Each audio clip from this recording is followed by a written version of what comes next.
Hey there everybody, how's it going? Thanks for coming out today. Nice to see you again. So I'm in Sumter, Oregon, which is was a little logging town in northeast Oregon. And behind me is the Sumter dredge that they floated in a pond and processed the gold ore. And back in the day, that thing's about 100 years old. So I'm right off the side of the road in town. So if you hear some car noise, that's what that is. And I was just photographing and doing some video of the Sumter Valley Railroad. They've got an old Heisler locomotive, a articulated geared locomotive from 100 years ago, and it was running. So throw some of that footage in here. Interesting switching back and forth on the K3 Mark III between stills and video, like really cool. So yeah, you know, we'll see how the footage turns out. But really, I mean, the K3 Mark III monochrome, you know, some people just don't get it. I've got some comments like, oh, just get a K70 and shoot black and white, it's much cheaper. Yeah, yeah, that's not what the K3 monochrome is. It's a unique thing. It's, other than a $10,000 Leica, it's the only one you can get that will do that, and that does what it does. And you know, I misspoke in my last video on my first impressions. With the K3 Mark III monochrome sensor, there is no interpolation. It's whatever pixel, whatever value each pixel gives is the value that the tone is. So the computer is not interpolating anything. And what does interpolation mean? Interpolation, you know, if this is a 6 and it's green, and this is a 10 and it's blue, and this is a 4 and it's green, and this is a 11 and it's red, then the computer takes that information and it interpolates it, averages it out, adds it together with a sophisticated algorithm, and makes a guess as to what that blob of pixels, what color should be there, okay? And then if you're going to turn it into black and white, the computer re-guesses and says, okay, what gray tone should that be? None of that happens with the K3 Mark III monochrome. With the monochrome sensor, if that's a 6 luminance value, and this is an 8 luminance value, and this is a 10 luminance value, and this is a 3 luminance value, that's it. Those are your luminance values. So it's an accurate representation of reality. It is the representation of reality. And it's a direct pipeline. The computer doesn't interpolate through an algorithm what tonality is at what pixel point, right? So, and that's an amazing thing. Straight out of the camera, you know, the only time I've never seen digital black and white that looks like this. I've seen film, you know, but I have to wait for the film to be developed. You can see what the K3 Mark III is doing on the back of the screen. And as far as black and white is concerned, it is phenomenal. There's one other point I'd like to make. You know, if I show you a photograph and the color's off, pretty much unless you're colorblind, everybody in the world, you don't have to be trained to see bad color, because we see color all the time, right? We see in color. Here comes the train. So we see in color all the time. So we know what things look like in the real world. And if I show you a photograph and those colors aren't accurate, or those colors are really off and it's blue tinted or green tinted or red tinted, you're going to notice that right away and go, ooh, that's bad color. Black and white's not the same thing. With black and white photography or movies, you have to train your eye to understand what good black and white is, because there's a much bigger range. Like competent black and white or mediocre black and white is not the same thing as great black and white. The margins for error are much smaller, and unless you've really developed your eye for good black and white, it's not as easy to see. So I can understand where a lot of people aren't going to understand the K3 Mark III monochrome. They're going to be like, yeah, it's black and white. So is my Acros simulation on my Fujis. Yeah, not the same thing. Trust me. And I'm not bragging. I'm just, you know, I've spent my whole life shooting black and white, processing black and white, printing black and white, And I've developed my eye looking at hundreds of thousands of black and white photographs over the course of my lifetime, developing my eye for black and white. And with that qualification, let me say that the K3 monochrome sensor is a completely different animal. It's one of the most exciting things to happen for me in my photography, you know, since I got my first medium format camera in 1985. I mean, this is really, I mean, it's a dream come true. It's digital black and white film.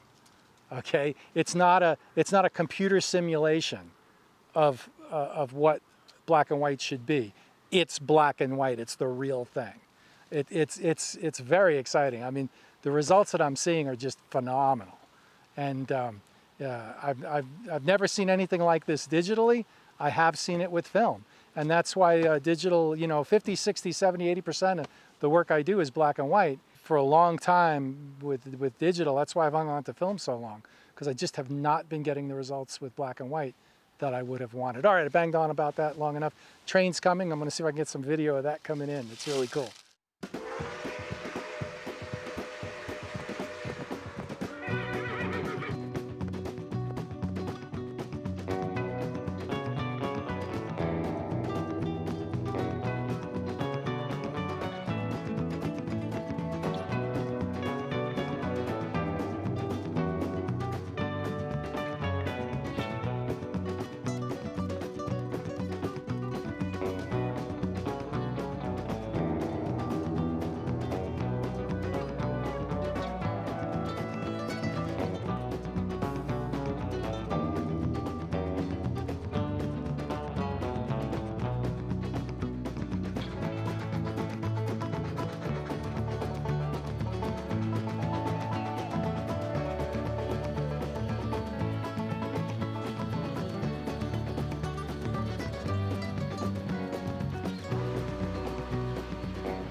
So I'm at the Sumter Valley Railroad Sumter Depot, and the train just took off to swap the engine around to the front of the train. And so I ordered a K1 Mark II, and because the K3 Mark III monochrome has to be in my bag. And if the K3 Mark III monochrome has to be in my bag, well then I need the lenses for it, right? And so I'm going to have a set of lenses for the K3 Mark III and then monochrome, and then I need a color camera, and so that would be the K1. I could go with another K3 Mark III, I guess, but we'll see how that pans out. But I think I want the full frame K1 Mark II for color. And then because that's you know, $2,200 with the kit lens, 28 to 105. Yeah, the kit lens is not a kit lens; it's a great lens. So, and it just solves all the problems. The 28 to 105 on the K1 Mark II is a 35 to like 150 something on the K3 Mark III monochrome. So that's a great thing. And I have the 12 to 24 wide angle. I have 2 copies of the 70 to 200 f4 F series lens, which is absolutely a brilliant lens. I picked up the 100 to, I did this back when I was shooting Pentax. I even have a 100 to 300, the 4.8 to 6.8 or something. And that works out to a 150 to 450 on the K3 Mark III. So that's amazing. A very lightweight, cheap plastic lens. I think I paid $80 for it in brand new condition. And it's not going to hold up to, like, you know, heavy professional use, but they're so cheap, and it's professionally sharp. So go figure. But yeah, and then of course that opens up the whole thing where those absolutely luscious limited lenses. I mean, they're the only lenses I know that actually have sterling silver parts. So how cool is that? The little button lens mount indicator, the green button on the FA limited lenses, is an enamel baked onto a sterling silver button. Like, that's attention to detail. Those are gorgeous lenses. And they're, you know, could you imagine? I mean, I'm getting excited about it. Can you imagine a 31 millimeter FA prime lens on the K3 Mark III monochrome? Like a match made in heaven, you know, all the limiteds. So yeah, and of course the K1 is no slouch. The image quality is phenomenal, and you know, so there it is. So yeah, this has been a lot of fun today, and you know, just really enjoying photography again. So that's what it's all about, you know. Mirrorless is very convenient, but somehow it sucks some of the creativity out of the whole process. So I don't know what that is. I mean, there is no wrong here, right? You know, but I will say that the DSLR or the SLR photography, you know, maybe Pentax is onto something. You know, just like people are getting back into film. You know, I know from a year or two ago when I went to shoot some Pentax that I really enjoyed the SLR. It was really fantastic, and but when you consider video and all this, that's another thing. I got to figure out what I'm going to do for video. Right now I'm using the X-T5 because that's my color camera today, because you know, with the K3 monochrome I need a color camera.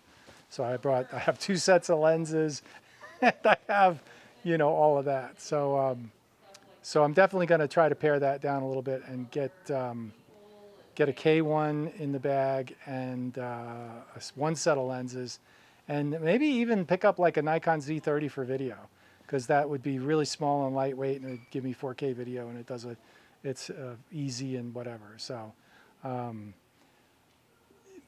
yeah, I'm just rambling now, but maybe K3 Mark III also, because the video on the monochrome was great. So we'll see.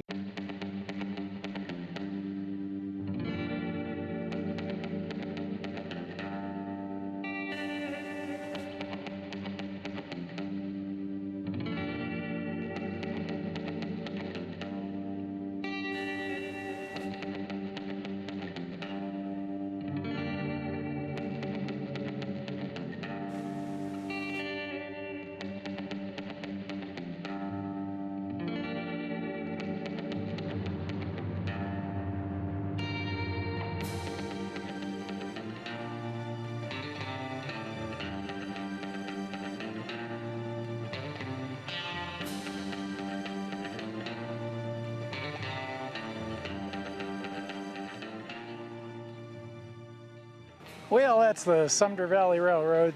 Thanks for coming out today. I really appreciate it. Like, subscribe, hit the bell for notifications, and we'll see you out there in black and white. Have a great one. Bye.